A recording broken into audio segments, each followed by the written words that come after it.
So I'm not one of those people who just overly hates on the sequel trilogy. In fact, I really just don't care about it much. In that, I just don't find it too interesting at all. So that's really just all I have to say, mostly about it. I think the actors all did the best job they could, and I think they're all fine people. Now, as for the characters and the storyline, so they are uninteresting, but the main problem is the sequel trilogy has little to no element of originality. And so The Force Awakens is just a carbon copy of A New Hope, as well as some stories from the expanded universe, now known as Star Wars Legends. So, first of all, the plot of The Force Awakens is exactly like A New Hope. A droid is carrying vital information and gets lost. The droid's owner is captured. The droid ends up on a desert planet. And first of all, if they were just going to use the desert planet, then you might as well just use Tatooine because you're copying everything from A New Hope anyway. And also, just the quest goes on, bad guy fights good guy, and just it's very cliche. Now, secondly, the other huge problem that I have is the First Order and the New Republic. So the New Republic, its capital is on Hosnian Prime, which is just another city planet, similarly to Coruscant, so you might as well just have used Coruscant. And also, and obviously, of course, the point of me saying is, if you were just going to make something new, then make something completely new. Rather than using another city planet, another desert planet, why not just make completely two different planets that are just very different from Coruscant and Tatooine? Instead, they make Hosnian Prime and Jakku, which are exactly like Coruscant and Tatooine. So what was even the point of using planets with different names when you're just going to use the same design? So that's my point. But the point is, oh, and also, if Starkiller Base is going to be Ilum, you might as well just state that explicitly in the movie. Just be very clear and explicit that this is Ilum. The one time this is Ilum, where the Jedi used to get their lightsaber crystals. It really would add to the gravity of the movie, because the whole point of the movie is that the Jedi are pretty much extinct. And so it adds to the gravity of the movie and storytelling if you add the fact that Starkiller Base is, or once was, Ilum. That would just be such a big impact. But of course, it was just referenced later in a very obscure detail in a video game or another story, or no less, I don't even know where. So yes, oh, and the biggest cliche of all, Kylo Ren. Kylo Ren. I mean, this guy, first of all, I love Adam Driver. I think he's a fantastic actor and did a wonderful job. However, the character of Kylo Ren is just exactly like the character of Jason Solo.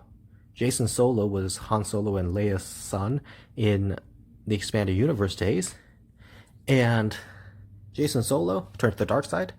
He was trained by Lumaya, and Jason Solo was just, yeah, he became a Sith. So we have the son of Han Solo and Leia turning to the dark side, which also happened in the expanded universe. So they just lifted Kylo Ren. It's like they just lifted that character directly out of the expanded universe, just changed the name and a few details, and just went along with it. It's like it's not even an original character. Now, Adam Driver did a fantastic job playing him, but still, the character itself was just a copy from the expanded universe. So what was the point of making the expanded universe Legends when you were just going to take materials and copy from it anyway, which they do in a lot of their storylines? Now, The Last Jedi, I think The Last Jedi as a standalone movie is actually pretty good. It's a fairly interesting movie. But when put into the whole scheme of things, it doesn't make a whole lot of sense. There's just not a... It's a movie that doesn't really make much sense, and as I said, as a standalone movie, it's fine, but when there's another movie coming after it, it pretty much extinguishes all the storylines that might come after it, because it's too much of a conclusive ending. It's so open-ended that it's just too conclusive, which is a weird thing to say, but that's what it is. So as a standalone movie, it's a fine movie, but in the whole grand scheme of things, as part of a trilogy, as part of 3 films, as part of 9 films, it's rather odd and just strange. Oh,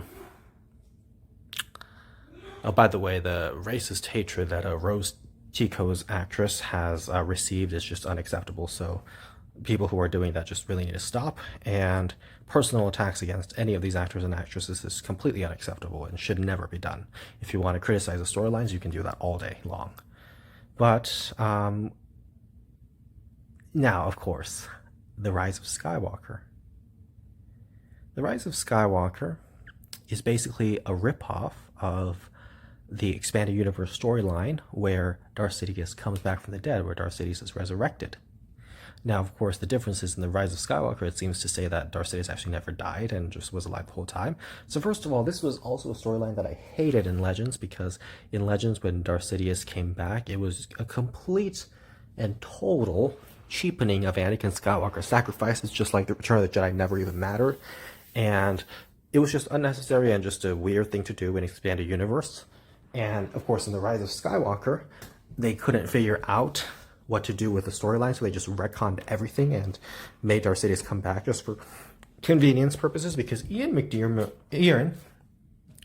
actor who played Darth Sidious, is a fantastic actor, one of the best. And so obviously having him in the movie really helps promote the movie, and also the fact that Darth Sidious is a beloved character helps. But in terms of the storyline, it just makes no sense. I mean, one of the lines in the movie was literally, somehow Palpatine returned. Like, they don't even know. Like, and Palpatine's, Darth Sidious's return is covered in more detail in the books and supplemental material, but people watching movies shouldn't have to go to supplemental materials to get the storyline for the movie. That's not how it should work. And so bringing Darth Sidious back not only undercuts the entire storyline of the original and prequel trilogy, it also just means you're too lazy to come up with new ideas and go along with original things. It just means that all that you're doing is just it's just taking material from other places. It's just copying storylines and copying things from others and just using it. So what's the point? What's the point? What's the point? All right, so, I mean, look, if you enjoy the sequel trilogy, then wonderful, great for you. If you hate it, then wonderful, great for you. If you love it, great. If you hate it, great, whatever. Personally, I just find it very uninteresting, but I just felt like making this video to get views and clicks. So there we go.